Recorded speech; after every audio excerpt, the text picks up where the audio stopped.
Maray na aga, sendong gabos. Ay, wala tayo sa Bicol. Ay, kagagaling ko lang sa Bicol. Kagabi, dumating kami. 7:45 ang schedule ng aming conference call, 7:30. Kaya ibig sabihin, habang nasa kotse, tinanggap ko yung call. Tapos kinakausap ko, kaya pinapalit ako kay Mrs. Pero bago na umabot ng 7:30, nagbilin ako sa aking mga anak. Ganito ang gagawin ninyo pagdating. Hindi ako makakatulong, may conference meeting kami. 15 buong mundo na may meeting kami. Kaya hindi ako makakatulong. Tapos, pag natapos yun, gusto ko matulog kasi maaga naman ang sundo ko kay Pastor Jimmy or kay Pastor Giwan. So, sabi ko, ganito ang gagawin. Pinaturo ko sa kanila yung pagbaba ng lahat ng gamit, yung paglilinis, yung magsimula din maglaba. Kahit medyo gabi, pinagawa ko yun sa aking mga anak. Sabi ko, ito ang mangyayari pagdating sa bahay. So, ngayon, tinanggap ko yung call. Pagdating sa bahay, umakyat na lang ako sa opisina. Nag-usap kami. Anong ginawa ko pagbaba ng 9 o'clock? Tinignan ko kung ano yung mga nagawa nila. Ano yung status ng mga pinagawa ko sa kanila. At ganoon po yung ating pag-usapan. May pinagawa ng Diyos sa atin.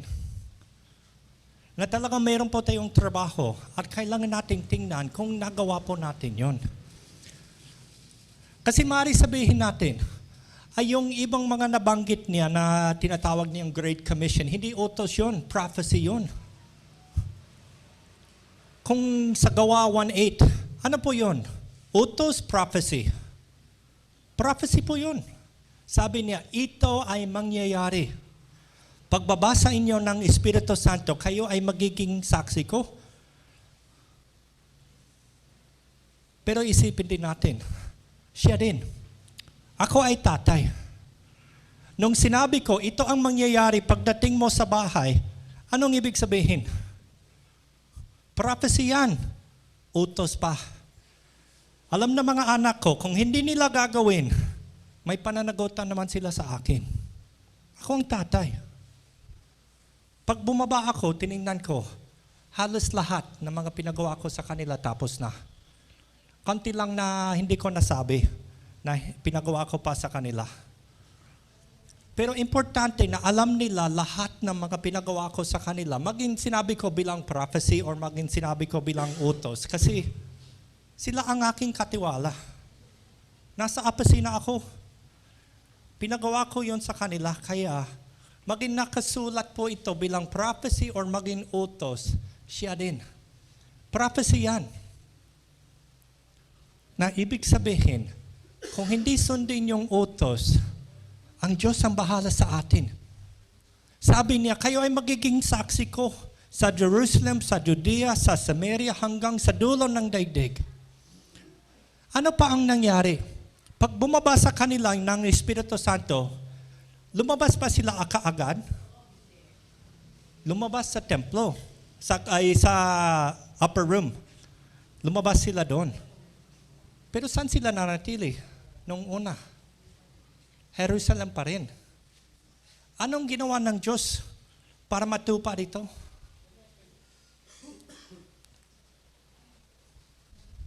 Pinahintulutan ng Diyos na magsimula yung pag-uusig, kaya sila nakalat. Sa Judea, sa Samaria, nangyari po yun. Ibig sabihin, prophecy. Talagang maninigurado ng Diyos na talagang matutupad yung kanyang mga plano. Gusto natin o ayaw. Pinag-usapan namin ni Pastor kanina. Ayaw niya sana na mag-pastor. 19 years old pa lang siya nung nagsimula siya. Pero sabi, wala siya magagawa. Utos ng Diyos yan. Talagang totoo po yun. Na itong Great Commission, talagang mangyayari po yun. Ang tanong, kung gagawin po natin yun willingly or hindi. Sabi po, ayon sa tinuro ni Pastor Jimmy kanina, and this gospel of the kingdom shall be preached in all the world for a witness to all nations, and then shall the end come. Sinasabi yung iba ay prophecy yun.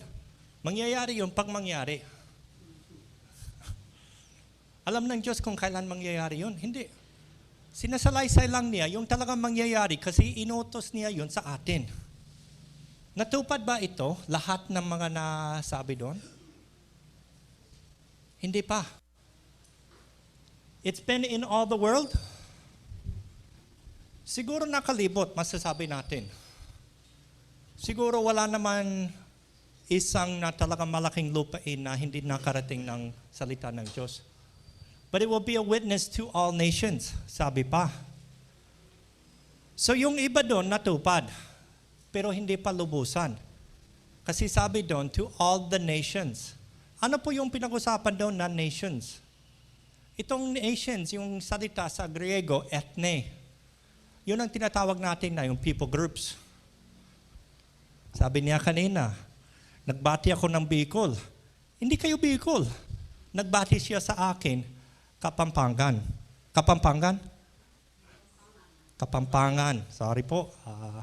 Di ako na-assign dito, kaya sorry na lang. Iba po yung bansa ng Kapampangan kaysa yung Bicolano, kaysa yung Ilocano, kaysa yung Tagalog, kaysa yung tribong Bukalot, kaysa yung tribong Agta, kaysa yung tribong Manidi. Yun ang pinagalingan ko kahapon. Pag-usapan pa natin yung mamaya. So, yung Kapampangan, napuntahan na. It will be a witness to all nations. We have the gospel here in Concepcion. Salamat sa Diyos. Narito na kayo. At marami din mga iba. Nandito na yung gospel, nandito na yung tunay na church ng Diyos. Yung Iglesia ni Cristo ay ibang pag-usapan na yan. The gospel has been here, the church has been there. The parts of the Great Commission na sinalaysay ni Pastor Jimmy kanina, natupad po yun dito po sa inyong lugar. Hindi naman ibig sabihin tapos yung trabaho ninyo dito. Nakapasok na. Pero marami pang kailangan pang gawin. We have to make disciples of all people, or of all nations. But we make disciples of as many as we can reach. Nakita po natin kung saan napunta si Pablo. Anong iniwan niya? Church. Sila ang nagpapatuloy. And so we see those things were happening. And the gospel started to spread nung una. Kung maalala po natin yung kwento ng Acts, magandang seminar po yun, pag-aralin pa isa-isa yung buong book of Acts. Acts chapter 1, yung prophecy. Maghintay kayo kasi pagbabasa inyo ng Espiritu Santo, kayo ay magkaroon ng kapangyarihan at magiging saksi ko. Acts 2, natupad. Bumaba. Ano nangyari? Naging saksi sila. Acts chapter 3, Acts chapter 4, yun, nagsimula. They were obeying the Great Commission. Ginagawang alagad yung mga tao na naroon sa kanilang lugar na galing sa iba't ibang mga nations. Mayroong galing Roma, mayroong galing dito, iba't ibang wika. Kaya doon na yung pinatunayan ng Diyos ito ay galing sa Kanya dahil nakapag-intindi sila sa kanilang kanya-kanya mga sariling salita. So we know what happened there, and 3 and 4, the gospel starts going out. By 5 and 6, ay doon na pumapasok yung mga problema. Maganda sana pag-aralin yon kasi matalino din yung mga apostol. Alam nila kung maging focus sila doon sa mga problema, sa mga programa sa loob ng kanilang church, kung sila lang ang mag-focus doon, ano mangyayari sa outreach? Titigil din. Mapabayaan. Kaya nag-appoint sila ng mga active na sila ang hahawak doon. Kailangan ayusin yung mga problema upang makapag-focus pa yung mga pinaka-leader, hindi sa loob lang ng mga programa, yung mga dating programa, kundi sa pag-outreach pa, sa pang-aaral pa, sa pananalangin pa. Ginagabayin pa nila yung lahat ng church para sa outreach. Alam mo yung mga katulong nila? Yung mga na-assign para sa program, sila din ang mga active din sa outreach. Ibig sabihin, para sa lahat yun. Hindi meron yung focus lang sa loob, kundi maging sina Esteban, yung 7 na diakono, sila ang malakas din na nagdi-disciple, na nag-share. Ginagabay lang ng mga leaders doon yung pagkalat pa ng salita ng Diyos na ginagamit pa ng lahat. Pero pagdating ng 7 or chapter 6, 7, doon na pumapasok yung pag-uusig. Kasi nangyayari, doon pa rin. Hanggang Jerusalem pa rin. Kaya pinahintulutan ng Diyos na talagang titindi itong pag-usig. At doon natin nakilala si Saulo. Na siya ay unang ginamit ng Diyos upang kumalat ng salita ng Diyos. Pero ang hawak niya muna, yung kapangyarihan ng mga Hudyo upang ikulong, ipapatay. Pero ginamit siya ng Diyos upang kumalat ng salita ng Diyos. Pagkaminsan yung masama ang ginagamit ng Diyos upang kakalat ng salita ng Diyos. Nangyari po yun, nakakalat na sa mga Samaritano, sa buong Judea, nakarating din hanggang Antioquia. At alam po natin, sa chapter 9 yata, si Pablo si Saulo pala, ay kinausap ng Diyos na siya ay gagamitin. Papatunayan ng Diyos kung anong mga pagtitiisan niya upang maikalat ang kanyang salita. Nung siya ay naligtas pa lang, tinawag siya na para sa isang tanging gawain. So na yun, bumalik siya sa Jerusalem. Pag siya ay nakalimutan, pag siya ay pinadala sa Arabia ng 3 taon, pumunta pa siya ng Jerusalem, tumulong siya doon. Nakita ni Barnabe ang nangyayari sa Antioquia, may mga hindi Hudyo na sumampalataya. Alam niya, nandun si Pablo, kinuha niya, dinala sa Antioquia. Nagtatagal. Maganda talaga yung response si Antioquia. Lumalaki yung church nila, nagiging mega church na. Pero wala pa silang focus para sa labas. Doon pa rin ang focus nila. Sa loob, lahat ng mga dinadala ng Diyos sa kanila, nangyayari po yun. Meron po, baka masabi natin, ay may mission. Si Felipe, pinunta ng Diyos doon. Pero specific, siya lang ang kinausap. Pero na yon, sa Acts 13, may nangyari po sa isang international prayer meeting. Bakit sinasabing international prayer meeting? Kasi po ito ay International Baptist Church ng Antioquia. Talaga nandoon po yung mga dayuhan doon sa Antioquia na galing po sa Cyprus, galing po sa Greece, galing po sa Africa, galing po sa North Africa, at maging may isang Hudyo. Sila po yung mga leaders sa church doon sa Antioquia. Yung International Baptist Church ng Antioquia. Pero habang sila ay nananalangin, kinausap sila ng Espiritu ng Diyos. Nasabi niya, ibukod ninyo sina Pablo at Bernabe para sa gawain na itinalaga ko para sa kanila. Kung maalala po natin, ito po ay itinalaga kina Pablo at Bernabe nung una pa lang. Pero medyo na-stuck sila doon sa Antioquia. Kaya ang buong church ang kinausap ng Diyos.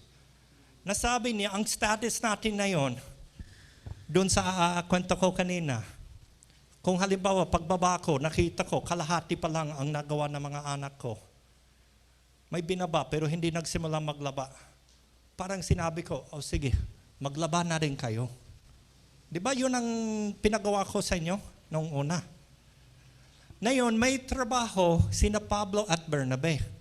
Hindi nawala yung trabaho ng International Baptist Church ng Antioquia. Nandun pa rin, international pa rin yung church, patuloy na lumalaganap yung salita ng Diyos galing doon. Pero binukod nila itong dalawa. Sila din ay namili ng mga ibang mga membro doon sa church na sumama na sa amin. Gagawin natin yung pinagawa ng Diyos sa atin. Ano po yun? Sabi ni Pablo sa Roma 15, hindi nawawala yung kanyang hangad na ipangaral niya ang salita ng Diyos kung saan hindi pa naipangaral. May tanging gawain po yun. Binukod nila yung mga ito para maipapadala. Lumabas din sila, nagsimula din.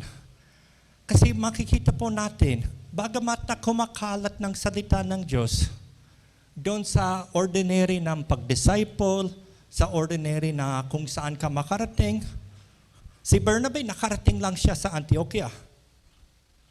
Pinatawag pa niya si Pablo, dinala pa doon. Magaganda po yun.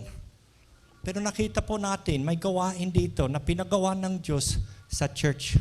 Ibukod ninyo itong dalawa para sa tanging gawain na ito. Sila din ay nagsama din ng mga ibang kasamahan para sadya sila ay papunta sa mga lugar na hindi pa nakakarinig, na wala pang church. Nagpunta-punta sila sa iba't ibang area. So yun po, katulad yung sabi ni Pastor, yun po ang kwento ng Acts. Kung paano kumalat ng salita ng Diyos mula sa Jerusalem. Yung iba, natural po yun. Pero yung iba, yun ang naging sadya. Na merong tinalaga na pinunta ng church. Yun ang sabi ni Pablo, pag nakalibot siya sa mula Illyricum hanggang Macedonia na ipangaral ko na, sabi niya sa Roma 15. Pero sabi niya, papunta ako din sa Spain. Kaya pag natapos ko mapunta sa Jerusalem, dadaan ako sa inyo, papuntahin mo ako doon, tutulungan mo ako doon. Umaasa siya na ito ay tutulungan ng church ng Roma. Kasi alam nila, kailangan meron magdala ng salita ng Diyos doon. Yung inaalala ko po, yung aking lolo. Yung aking lolo po ay naging sundalo sa US Army. Naalala po ba natin yung nangyari sa December 7, 1941? Ano po ang nangyari? December 7, 1941. World War I, or II pala. Doon nagsimula yung talagang World War para sa US. Siyempre, naglalaban na din sila sa Europe doon. Sa December 7, nag-attack sila sa Pearl Harbor. Sa gabi din ng December 8, or yung umaga ng December 8, dito na din sa Pilipinas. Lahat ng mga area ng USA, yung mga isla po dito hanggang sa Hawaii, hanggang doon, na-attack. Halos sabay-sabay na mga hapon. Yun talaga nagising yung US para masabi talagang may war tayo. So, may yung kinaumagahan, yung December 8, nagsalita yung presidente sa Congress para sana mag-declare sila ng war. Sabi niya talagang nandito na. Ito ang mga gagawin po natin. Hindi tayo ang nagsimula, pero tayo ang magwawakas. Pero sabi niya, ganito ang gagawin po natin. Talagang ginawa nila yon. So na-mobilize yung buong bansa kasi alam namin, alahanin na. Under attack na yung Philippines. Nawasak na yung Navy namin. Yung ibang mga isla. Buti yung Pilipinas, nagtagal na mga ilang buwan bago nag-surrender. Pero yung ibang mga isla, agad-agad.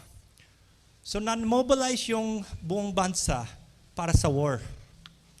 Kasi kailangan namin talunin yung kalaban. Masasabi ko, kailangan natin ay kasama yung Pilipinas doon, di po ba? So yung lolo ko, anong ginawa niya? Hindi niya agad-agad na pumunta kung saan ang gusto niya. Kundi, pinatawag siya na maging sundalo, sumunod kung saan siya pinunta. Kasi ang mangyayari kung lahat ay kanya-kanya mag-decision kung saan sila papunta, baka lahat sila papunta ng Pearl Harbor.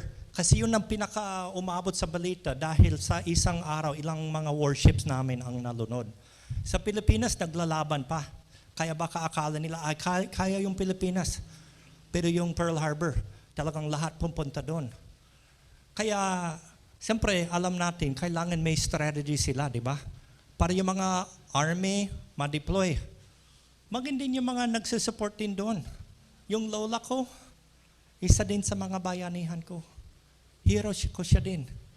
Kasi bagamat na hindi siya ang nagsundalo, Hindi din siya nakarating sa Pilipinas katulad yung asawa niya. Importante din yung trabaho niya nung siya ay naiwan. Kasi kung walang magpapatuloy sa yung mga farms namin, sa mga factory namin, wala din makakain yung mga sundalo. Wala din sila mga gamit. So, kailangan patuloy din. May kanya-kanyang trabaho. Kailangan masunod yung utos ng isa na namamahala sa lahat na yan para alam ng bawat tao yung kanyang trabaho doon. Kasi pagkaminsan sa mission, iniisip lang natin basta mag-mission. Baka gusto ninyo mag-mission sa USA. Nabalitaan kayo na nababawasan na yung mga bilang ng mga Kristiyano sa US. Baka mag-mission kayo sa Camden 10. Doon ako nanggagaling. Totoo naman. Napakarami yung hindi pa nakakilala sa Panginoon, Diyos.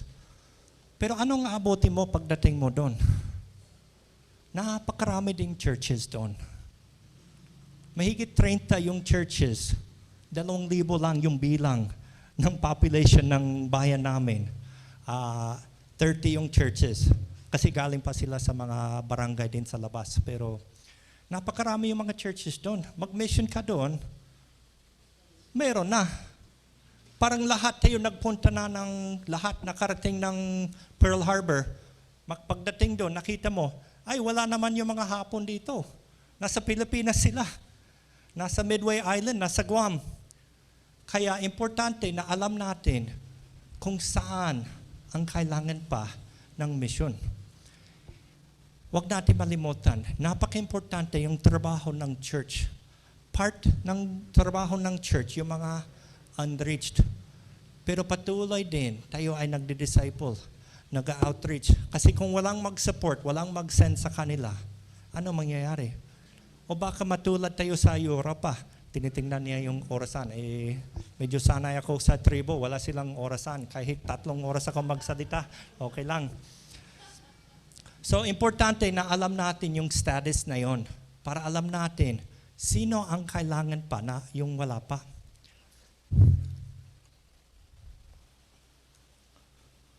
So, anong nangyayari po na yon? Sa Africa, alam po natin, nagsimula po sa upper room.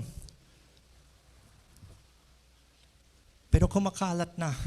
Noong 1900, 9 million lang po yung bilang ng mga Christian sa Africa. Pero ngayon, umabot ng 400 million. Sa ngayon, mas marami yung Kristiyano sa Africa kaysa buong North America.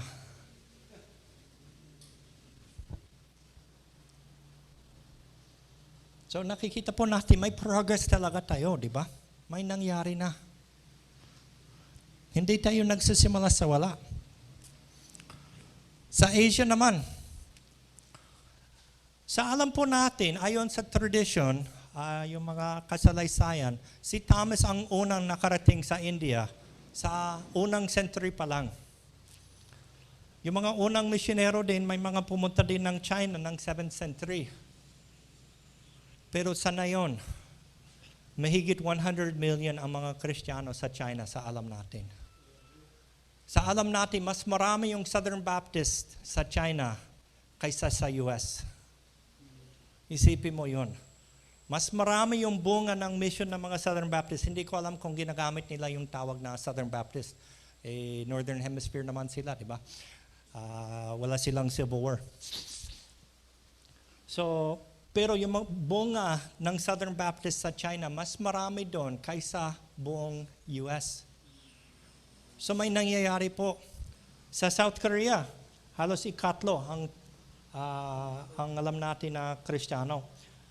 Siyempre po, sa itong mga statistics, ito po ayon sa mga census. At alam po natin na hindi lahat na nagpapanggap na sila ay tagalingkod ni Jesus ay maliligtas. So, hindi naman ibig sabihin, bagamat na tinasabi natin na yung Pilipinas ay Christian nation, alam po natin, hindi lahat ng mga tinatawag na Christian ayon sa census ay talagang maliligtas. Sa barangay namin, hindi ko na ilabas pala yung picture. Mayroon kaming isang babae doon na siya daw yung Alpha and Omega, na ibig sabihin yung male and female daw na si ng Diyos. Babae daw siya, lalaki pa, na siya daw ang tunay na tagapagligtas, siya talaga ang Jesus. Ayon sa census, Christian din yon. So alam natin na hindi sila sakop sa mga talagang maliligtas. Pero siyempre, mahirap talagang i-census natin kung sino ang maliligtas. Sa totoo, maging sa church na pinagalingan ko, kapag nag-share ako ng gospel, pag nagtuturo, may mga naliligtas din. Matagal na membro sa Southern Baptist, pero doon pa lang sila naligtas. So, talagang kahit sabihin natin, pero siyempre, ito po ang alam natin. So, talagang may progress na nangyayari. At huwag tayo magtataka, nangyari po din yun sa unang century. Kaya mayroon tayong 7 sulat sa mga iglesia. Yung isang sulat sa Epeso, sabi niya, mag-ingat. Baka paparihan ako at tanggalin ko yung kalalagyan ng ilaw. Ibig sabihin, tanggalin niya yung Espiritu ng Diyos doon. Maging mukha lang ng Christian, pero hindi talagang nandun yung Espiritu ng Diyos. Ay, masakit. Nangyari po yun sa maraming churches. Church naman yung tawag, pero wala yung Espiritu ng Diyos doon. Mga kulto ang tawag natin na yun. O sa isa, sulat niya yung church, pero sabi niya, nandito ako nakatayo sa labas, kumakatok. Ibig sabihin, sila ang nasa loob, si Jesus nasa labas. Church naman ang tawag, pero wala si Jesus doon. Pasukin mo sana si Jesus. Maganda yung church na may Jesus, di ba? Kaysa yung church na Jesus ay nasa labas. Pero medyo lumalayo ako sa topic natin. Pero siyempre, ibig kong sabihin, bagamat may nasabi doon na 1/3 of Korea is Christian, hindi naman ibig sabihin lahat na yun ay talagang maging kasama natin sa langit. So, maging matalino din tayo sa pagdating sa mga yan. Pero at least nakikita po natin may progress talaga. Ganito po, tingnan po natin ito. Sa first century, hanggang dito lang po naabot yung salita ng Diyos. Na yung medyo marami-rami na Christian. Nakarating sa ibang area pero kaunti pa lang yung Christian. Yun ang area na talagang marami yung Christian.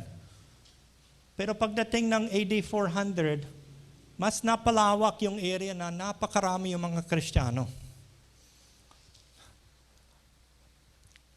Pagdating ng 1500, dito po yung mga bansa na tinatawag natin na Christian nation. Ganon din po yung problema, alam po natin, na yung marami doon, yung mga hindi tunay, pero nandoon naman yung napakarami din ng mga tunay na Kristiyano. Pero halos nakakoncentrate pa lang doon sa Europa. Pero pagdating ng 1990, nakikita po natin, lumalawak na din yung mga area na maraming Christian. Siyempre yung mga naka-highlight na yan, ibig sabihin maraming Christian sa 1990. May mga ibang Christian din sa mga ibang area, pero ilan-ilan pa lang. Hindi yung medyo marami-rami.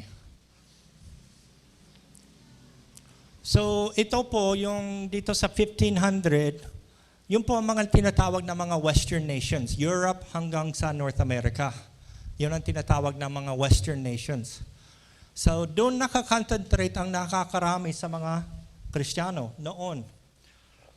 Pero kung titingnan po natin, magmulan mga 1900, nasa 20% pa lang yung mga Kristiyano na hindi galing sa mga Western nation.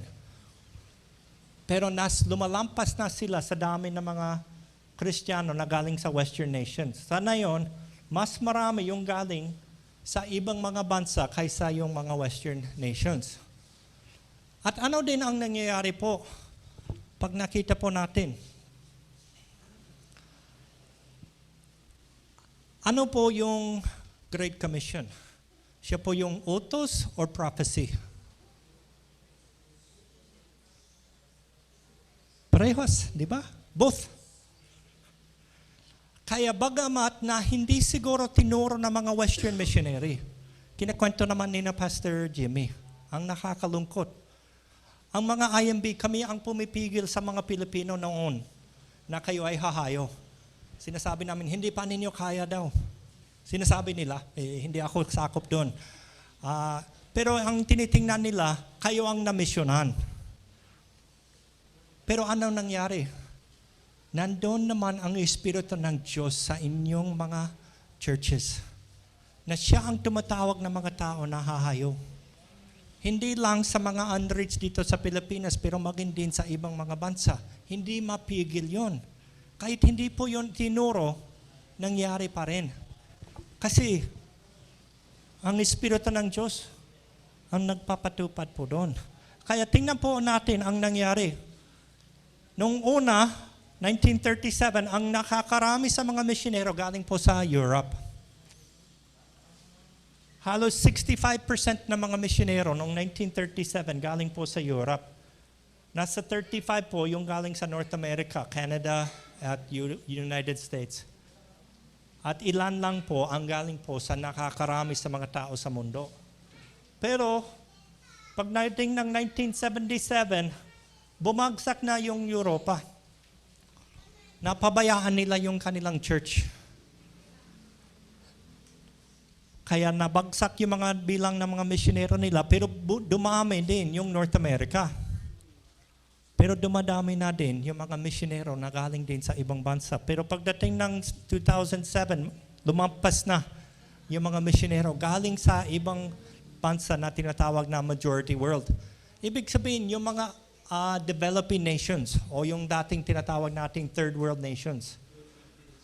Included doon po yung Pilipinas.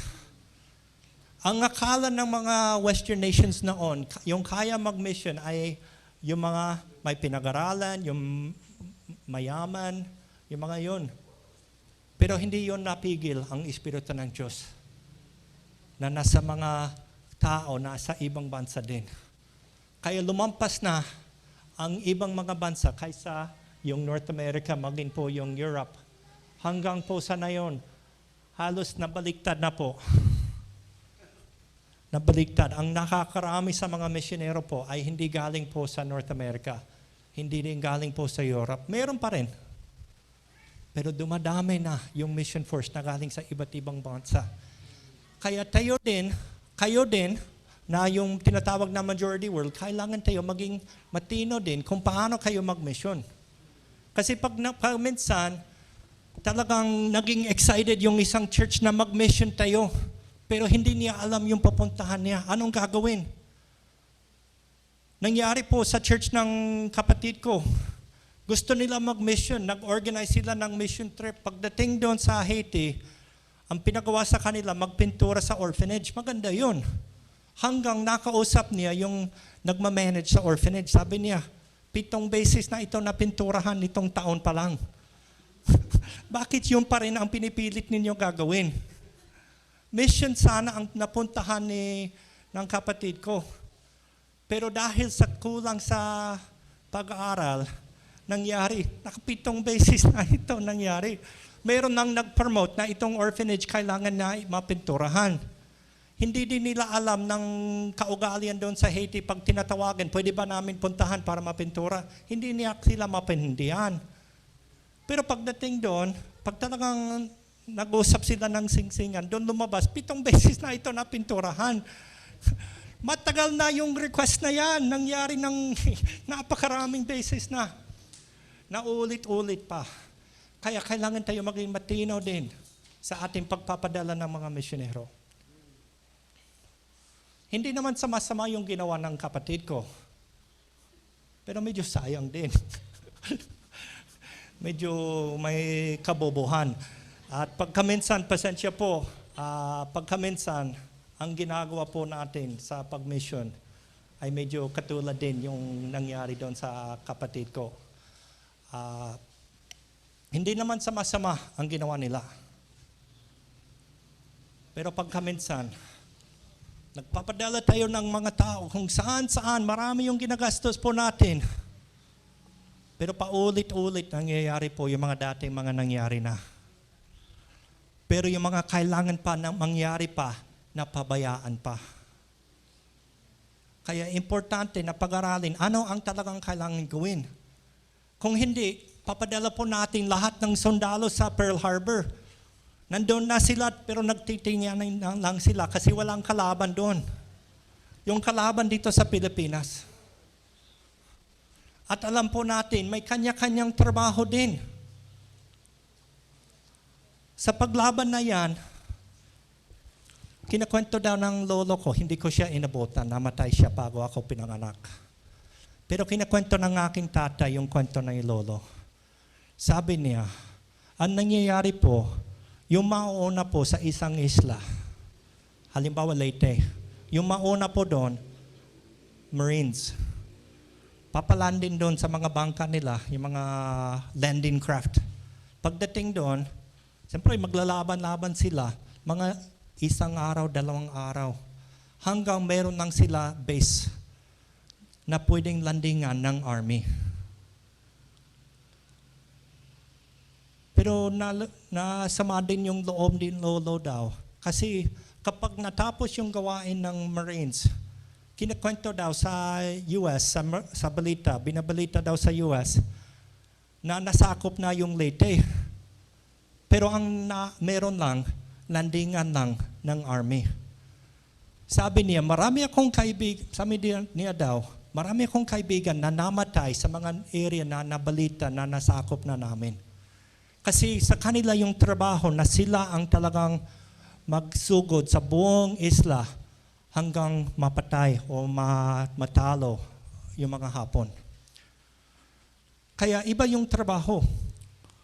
Tayo naman, kailangan tayo magpadala ng mga misyonero na sila maglagay ng mga landingan sa mga area na wala pa. Pag meron yon, sila po yung magiging army. 1960 pa daw na ilagay itong church ng isang misyonero. Amerikano ba yon, Pastor? Amerikano. Salamat. May landingan na. May church na. Namatay yon pero nagsimula ulit. Wala na yung Amerikano. Kasi may mga mananampalataya na. Sino ang naging army? Sabi niya, napakadali nung nagsimula kayo ng 1986, di ba? Kasi tapos na. Or hindi? Hindi. Napakahirap pa. Marami pang namatay. Marami pang laban na kailangan pang gawin. Pero yung trabaho ng Marines, yung doon sa una pa lang, hindi natin sila sinisisi. Trabaho nila yon. Malaki yung karangalan daw ng aking lolo sa mga Marines. Ayaw lang niya na sabihin nyo na nasakop na. Sabihin mo, may landingan na. Kami pa ang magsasakop pa. Maglalaban pa kami. So ganun po ang nangyari at kailangan din natin pag-aralin. Ano ang situation? May landingan na doon sa isang area, doon sa isang people group or wala pa? Kung wala pa, sino ang papadala po natin? Yung Marines. Yung mga pioneer missionaries. O baka may landingan na pero medyo hindi nila kayang lumabas. Kasi medyo mahina pa yung base nila. Patatagin muna natin. Magpapadala tayo ng reinforcements para sila pa ang hahayo. Sila po ang talagang susugod. So ayon sa nakita po natin, 60% of the world's missionaries are now non-Western. Mga Chinese, Filipino, Nigerian, galing Africa, South America, Southeast Asia, South Korea pa lang, 13,000 missionaries ang naipadala nila. Yung China, may goal na. Nagtipon yung maraming mga house church networks, yung mga underground networks. At sila po ay naglagay ng hangad nila, yung kanilang goal, 100,000 missionaries ang papadala nila. Talagang lulusubin nila lahat ng bansa hanggang makabalik na sa Israel. Kaya may mga missionary na Chinese sa Middle East. May mga missionary na Chinese sa Africa, sa Russia. Chinese pa. Kala natin, mission field lang yon. Hindi. Sila pa ang nagpapadala din ng missionary. Yung Nigeria, 7,000 plus ang mga missionaries. Mahigit 50 bansa ang napuntahan nila na mahigit 100 na missions agencies na nabuo po doon. So nakikita po natin, sa panahon natin na yon, it is talagang harvest time. Sabi po ni Patrick Johnstone, we are living in the time of the largest ingathering of people into the kingdom of God that the world has ever seen. So napakarami po ang naliligtas po sa ngayon. Sa Africa, 20,000 per day. 15,000 per day in India, 10,000 per day in Latin America. In China, 500, yung 500,000 noong 1950, naging 130 million sa ngayon, sa alam natin. So maaari po natin, so every day, 100, sa alam natin, siyempre estimate lang po yun, mga 115,000 po ang nagiging Kristiyano kada araw. 5,600 bagong mga churches every week. So tayo ay nabubuhay sa isang panahon na kaya po natin tapusin yung Great Commission sa loob ng 10 to 15 years. Kaya ba yun? Maraming naniniwala na kaya. Ako ay isa po doon. Naniniwala ako na kaya po natin ito kasi napakarami po yung mga churches, napakarami po ang mga gumagalaw na yon. Nagising po, hindi lang po yung US na ilan lang kami. Nagising po yung Pilipinas. Talagang marunong kayo magparami, di ba? Mayroon akong kaibigan na Pilipino, 18 naman yung anak niya. Kaya, huwag tayong mag-family planning para marami tayong maipapadala. So, ano yung mga palatandaan? Since 1985, more people have come to faith since the era of the early church. Mas marami po yung naligtas magmula 1985 kaysa yung mula 19 or yung AD 230, yung si Kristo ay nabuhay na muli. Magmula doon hanggang 1985. Mas marami po sa ngayon. Magmula 1985 pa lang. Yung prayer movement, talagang it's picking up speed. Ibig sabihin, talagang lumalagana po yun. Maraming mga churches ay nagpapanata at talagang sinasagawa na sila ay talagang mananalangin para talagang matupad yung talagang utos ni Jesus na lahat ng mga etne ay makakarinig. Asians, Africa, Latin Americans, and Westerners are all catching God's vision of reaching the unreached and unengaged near them. At sabihin ko din, dagdagan ko po ito, hindi lang yung malapit lang, kundi yung mga malayo din. So anong ibig sabihin ng fulfillment of Great Commission? Anong ibig sabihin na matupad ang Great Commission? Kasi pag sinasabi natin yung mission, basta lang hahayo. Pero wala tayong focus na trabaho na pwedeng nating tapusin o pwedeng tuparin yung pinagawa. Hindi naman yung ibig sabihin lahat ay maliligtas. That is not a biblical concept. Ilan lang. Sabi ni Jesus, narrow is the road. Kakanti naman. Pero, anong tinuturo ng Scripture? There will be a gathered from the world, from every tribe, tongue, and ethnic group, a holy and blameless bride for eternal fellowship with His Son. Baka akala ng iba basta maipangaral sa mga yon.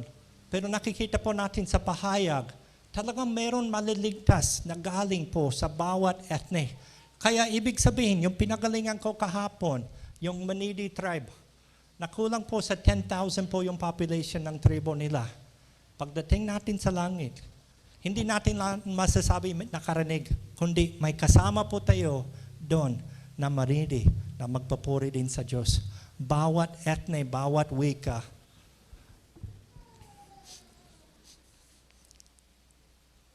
So every ethnic group will have heard the gospel in a spiritually empowered and culturally relevant way.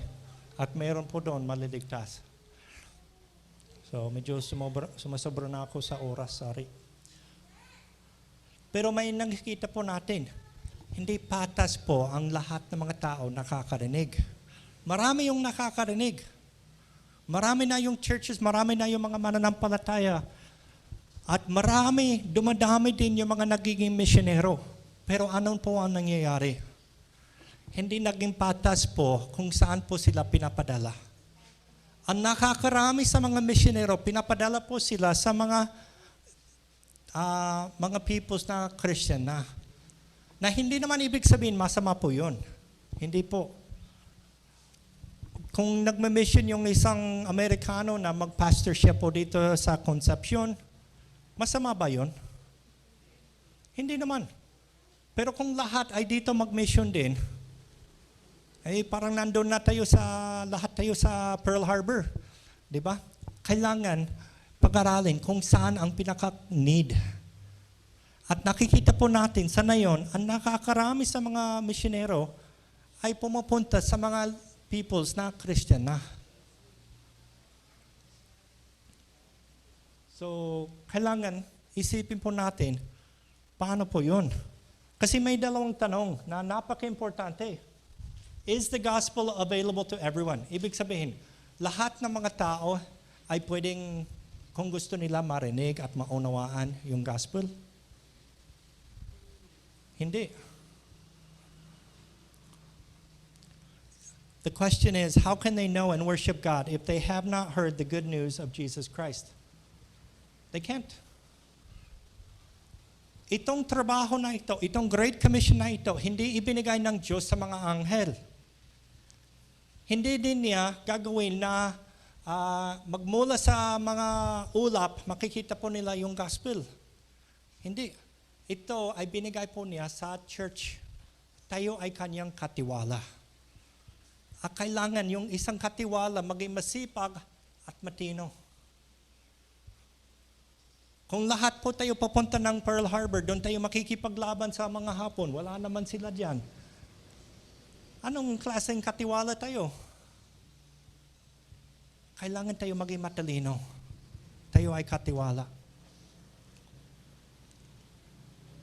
Halimbawa, kung titingnan po natin yung tinatawag ng 1040 window. Pag sinabing window, ibig sabihin sa mapa, ito pong area na po yon. Dito po ay napakarami, ang nakakarami sa mga people groups na pinaka-least reached. Nakakonti po yung mga mananampalataya po doon. Sa maraming area po doon. Tingnan mo, sakop po doon yung China. Mahigit 100 million po yung mga Chinese na naging mananampalataya. Nasabi po natin yun, nagpapadala pa sila ng mga misyonero. Pero marami pang mga ethne doon sa loob ng China na wala pang church. Mayroon po doon yung mga wala pang nangaral pa. Kaya importante nakita po natin yung kabuuan ng Great Commission. Importante na nakita po natin na sila ay dapat ma-disciple. Ma-share muna na mabuting balita sa kanilang sariling wika upang maunawaan nila. Papaliwanag ko pa rin mamaya. So, ito, mayroon 64 to 70 countries na sakop po na tinatawag natin na 1040 window. May 4.5 billion people doon. 2/3 of the world population. But about 90% of the population of the least reached peoples on earth live within this window. 85% are the poorest of the world's poor. Kung titingnan mo yung India, yung ibang area sa Africa, grabe po yung hirap nila. Millions of people there have never once heard the gospel message even once. Many converts faced ostracism or even death penalty. This is the headquarters of all the major non-Christian religions: Islam, Buddhism, Hinduism, indigenous religions, and non-religious.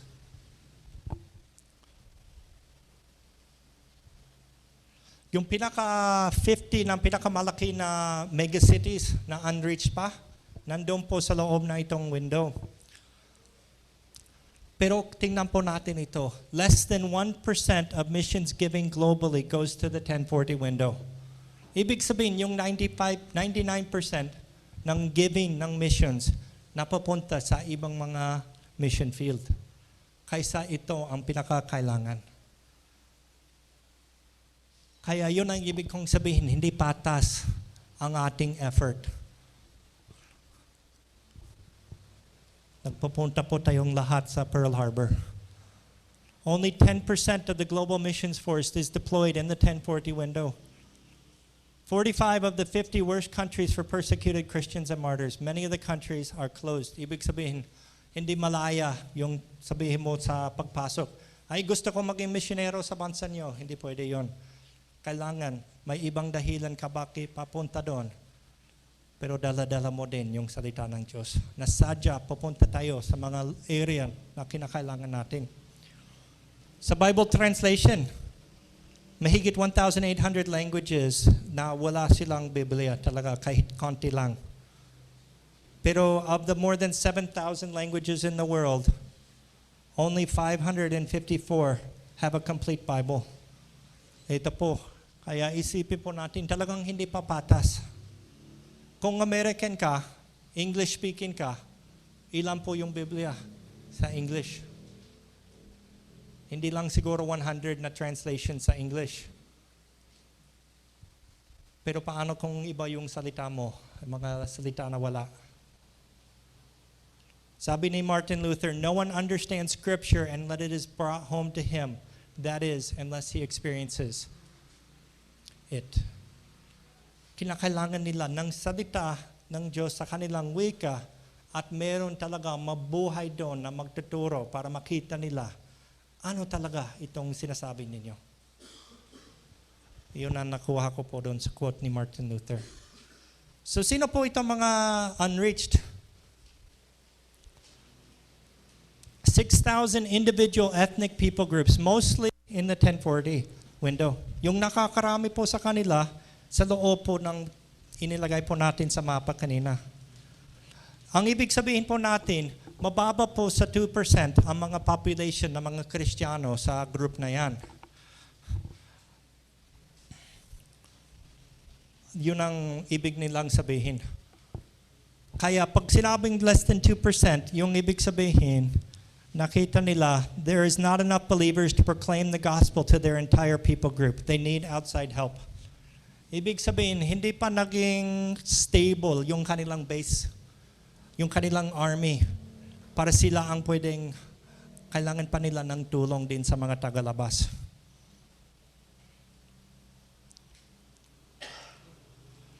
I want to share the IMB definition for unreached. The unreached peoples and places are those among whom Christ is largely unknown and the church is relatively insufficient to make Christ known in its broader population without outside help. So, nakalagay po doon, may peoples, yung isang ethne. So, halimbawa, nakakalat po yung salita ng Diyos po dito sa Kapatagan, pero hanggang 1954, yung buklot, nandito lang po sa Sierra Madre, sa Nueva Vizcaya, wala po kahit isa sa kanila na nakarinig ng mabuting balita. Sila po yung mga namamugot ng ulo. Iba yung wika din nila. Kaya kung walang talagang sadya pupunta din sa kanila, hindi din sila maliligtas. So they are a people group na iba yung wika, iba yung kultura, na hindi nakapasok. Bagamat napalibutan sila ng mabuting balita, hindi din nakapasok sa kanilang people. Pero may mga area din. Nakausap ko po yung presidente ng Visayas Convention, sa Eliezer Salinas. Mayroon po siyang na-survey na isang isla na may people group doon na wala po siyang nahanap na kahit isang evangelical church, na wala silang alam na kahit isang evangelical church po doon sa isla na yan. Isolated island po yun. Doon yung kalahati ng isang tribal group. Pero yung kalahati nasa Samar. Ang alam po namin, hindi pa namin na-survey din yun, kasi pag titingnan mo yung Joshua Project, sila po ay nakalagay doon na reached people, 15%. So hindi namin alam kung meron lang ng hula na nagsabi baka 15% sila, nakakalungkot kung gano'n, di ba? Or baka meron yung mga churches na doon sa mainland, pero pagdating sa island na yan, wala. Kaya yung area na yan, unreached pa. Wala pang church, kaya mayroong ganon. So Christ is largely unknown and the church is relatively insufficient. So, kagagaling ko lang sa Manili. Tingnan ko po itong mapa. Ito po ay Bicol. Ang work po namin sa mga Bicol tribes, may mga Agta po doon, may mga Manili din, ang ibang tribes. So ito po yung mga area na na-survey nila. Mahigit 180 po na barangay na may mga tribo ayon sa census. Na iba't iba po yung tribo.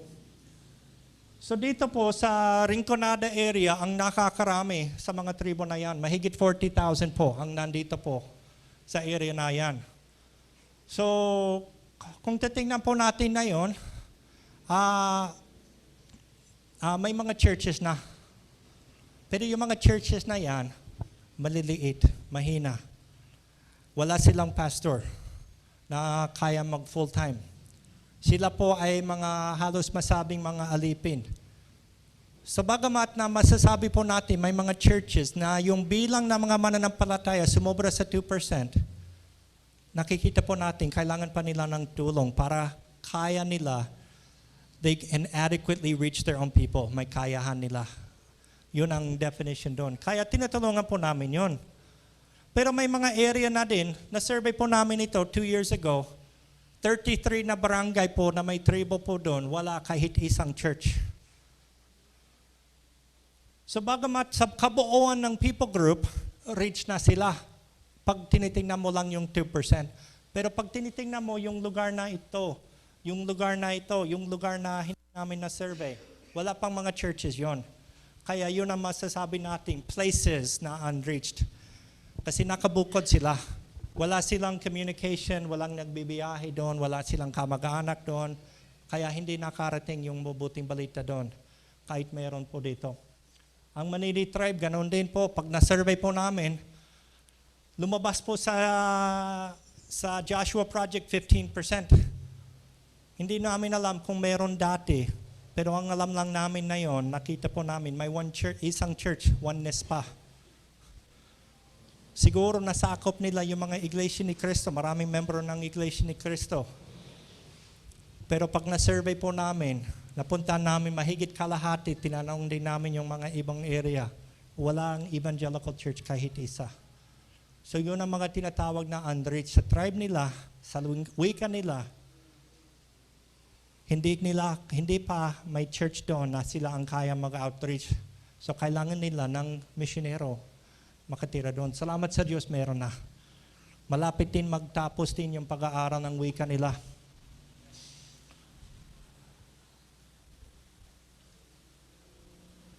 Who are the unengaged? Sakop yung Manili doon noon, mga 3 years ago. Walang nakafocus doon kasi na-miss-survey po yun. Nailagay doon, 15%. Hindi ko alam kung saan galing yung 15% na yan. Siguro, sabi daw, tinanong ko, yung iba, pag nakita nila mga Catholic yun, sinasabi nila 15% na lang. Kasi baka mayroon sa Catholic na maliligtas. Maari, pero hindi natin masabing totoong church yun, di ba? Talagang malayo po yung pagtuturo nila. So, importante po, sino po yung unreached, pero mas importante din, alamin yung unengaged. Yung unreached, yung mga akta po sa Bicol. Hindi pa nila kaya abutin lahat. May mga area na unreached, pero engaged na. May nagma-mission na doon. Salamat sa Diyos. Kaya baka sabihin ninyo, ay unreached sila. Sige, lahat tayo mag-mission doon sa kanila. Mabuti yun. Pero paano po yung mga unengaged? Ibig sabihin, walang mag-mission doon. Walang may plano mag-mission doon. These are the groups na walang no known believers, no church, no Bible, no missionaries. No one is targeting them with the gospel or prayer. Kailangan natin na yun ang magiging priority natin. Isipin natin, paano natin tapusin itong pinagawa sa atin. Pero ang nakakalungkot, halos palagi yung focus natin sa mga meron na. Ay, yun ang mas madali. What are the strategic themes of the Great Commission? Discipling the nations, Our purpose is more than simply evangelism. Pagka minsan may nangyayari, mayroong papunta sa isang lugar, magpalabas ng Jesus film. Kung 1,000 ang nanood, sabihin nila, siguro mga 200 ang naligtas. Ay yun, rich na sila, umalis na. Pero ano nangyayari? Nag-research yung isang kasama namin sa IMB sa may ganon na strategy. Pinalo up niya yung mga nag-film showing lang tapos umalis na walang discipleship strategy. Pag na-follow up niya, anong nakita nila? Oh, totoo naman, nagising sila. Pero sino ang nag-follow up? Saksi, Mormons, Iglesia ni Cristo, kung ano-ano. Sila ang dumami sa membro. Pero yung mga evangelical churches, hindi. Kasi nagising sila, naisip nila pero hindi pa sila nakaunawa. Hindi sila na-disciple. Kaya nadala sila sa ibang katuruan. Oops, sorry. So we do this by discipling. We do this by bringing the whole gospel, lahat ng katotohanan ng mabuting balita, to the whole world by the whole church. Ito po ay gawain ng buong church. Si Lolo ay hindi makarating dito sa Pilipinas kung hindi siya sinusuportahan ng mga magsasaka doon sa Amerika. Kung hindi siya sinusuportahan ng mga babae na gumawa ng mga kagamitan, yung mga aeroplano, yung mga tanks. Mga babae ang gumawa doon. Sila ang nag-support sa kanila. Ito ay naging trabaho ng buong bansa. May kanya-kanyang trabaho. Ganon din sa church. Lahat ng church kailangan ma-mobilize para sa part mo. Maaari yung part mo hindi nasa Somalia. Maaari yung part mo ay dito sa Concepcion. Pero may part ka. By demonstrating the gospel, not just proclaiming it. Hindi yung minsan lang na magpalabas ng isang video, kundi talagang titira ka doon. Nakikita po natin gano'n ang strategy ni na Pablo nung una. Our purpose is more than simply evangelism. Becoming a house of prayer for the unreached. How do we do this? Yung church natin, paano tayo nakikilala? Nagalit si Jesus nung nakita niya yung templo ay naging tindahan lang. Hindi naman sa masama ang ginagawa nila. Yung lahat ng mga maghahandog sa Jerusalem, kailangan bumili ng kanilang maihandog. Kung galing sa Roma, hindi sila makapagdala ng kordero. Pagdating doon, patay na. Kailangan bibili sila doon. Pero problema, doon siya nakikilala. Naging tindahan na. Hindi siya kinakilala bilang house of prayer. Ang church mo, kinakilala ba siya bilang isang house of prayer? Or napakarami mong gawain para sa lang sa inyong mga nasa loob at nalilimutan ninyo yung mga hindi pa nakarinig?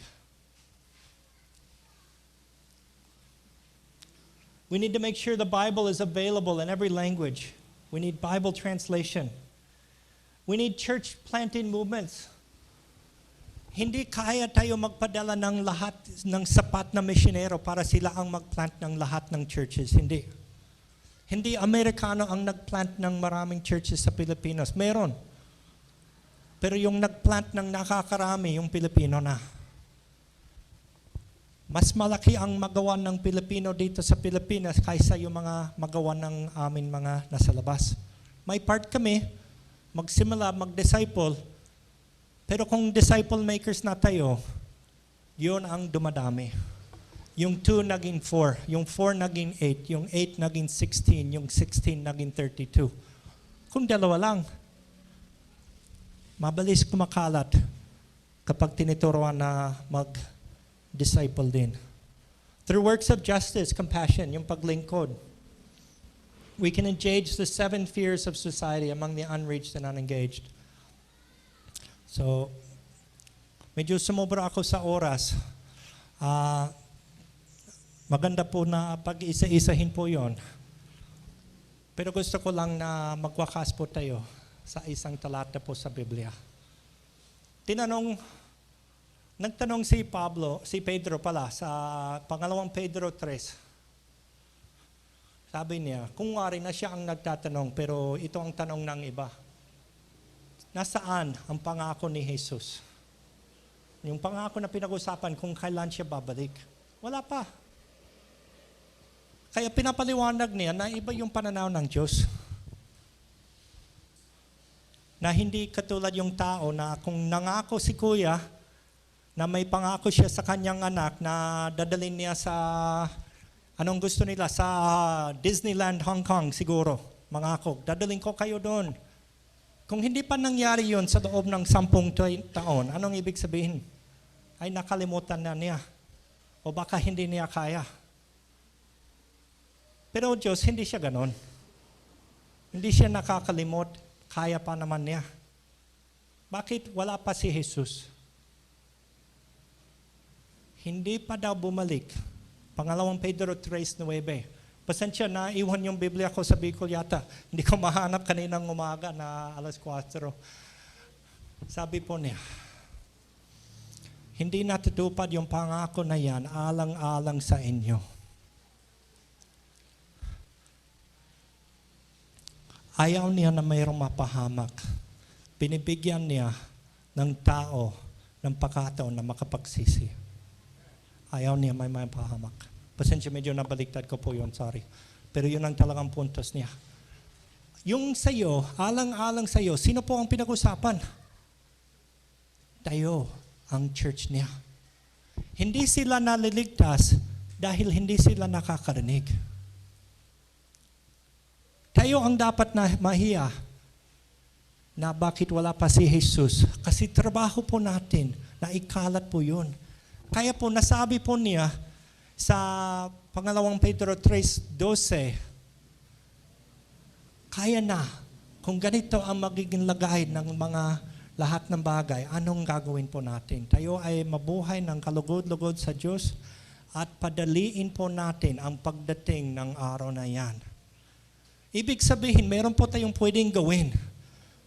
Kung alam po natin yung mga hindi pa natupad, yung mga hindi pa nagawa, kaya po natin itong tapusin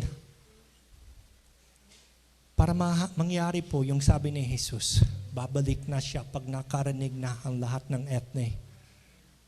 Mas marami yung mga people group na nakakarinig. Ang work po namin sa mga tribe sa Bicol, nakita po namin, nung nagsimula kami ng first term namin, sa loob ng 3 years, nakita namin yung 4 na grupo na may mga nabautismohan, may mga baby churches na. Sila po ay 4 na lengguwahe din. Hindi namin kayang i-disciple. Kasi hindi namin kayang isabay na pag-aralin yung 4 na wika na yan. Amerikano lang, mahina yung kami sa lengguwahe. Kayo mga Pilipino, marami kayong alam na wika. Anong ginawa namin? Pumunta kami sa tribong Bukalot. Na dito sa Nueva Vizcaya na mga dating mga napuntahan ng yung mga biyanan ko. Sila ang kinausap namin. Tulungan ninyo kami, magpadala kayo ng mga misyonero. Ngayon, meron silang 5 teams. Nakapasok ng 5 area. Sila po ang gumawa ng mapa na pinakita ko kanina. Kasi na-survey nila, tinitingnan kung saan ilalagay yung mga misyonero na maglalagay. Sino ang mga churches na dapat i-disciple na mag-outreach. Ibig sabihin, yun, nung napuntahan po namin yon, 16 lang yung churches nila. Pero nung nagising sila sa pag-mission, nagising din sila sa pag-church plant na yon sa kanila. 28 na yung churches na may building, marami pang mga outreaches din na hindi pa tinatawag nilang churches dahil wala pang building. Nagpapadala pa sila ng ibang mga misyonero. 5 people groups ang na-reach nila. 5. Siyempre, yung mga yun, hindi yung mga malalaking people groups sa 1040 window, yun ang mga tribal people groups. May video sana pero kulang tayo sa oras. Mahigit 2,000 people groups na tinatawag na tribal people groups. Yung mga maliliit, yung mga enemist people groups na nasa kabundukan, nasa mga kagubatan. Pero kung isipin mo, yung isang samahan ng mga churches, 16 churches lang, na kaya maging active para mag-outreach sa 5 people groups, ano kaya ang kaya ng gawin kapag magtulungan tayo mga Southern Baptist Conventions dito sa Pilipinas? Ano kaya ang kaya natin gawin? Isang people group lang? Hindi. Kaya yun po ang aking hamon sa inyo. Pasensya, sumobra na ako sa oras.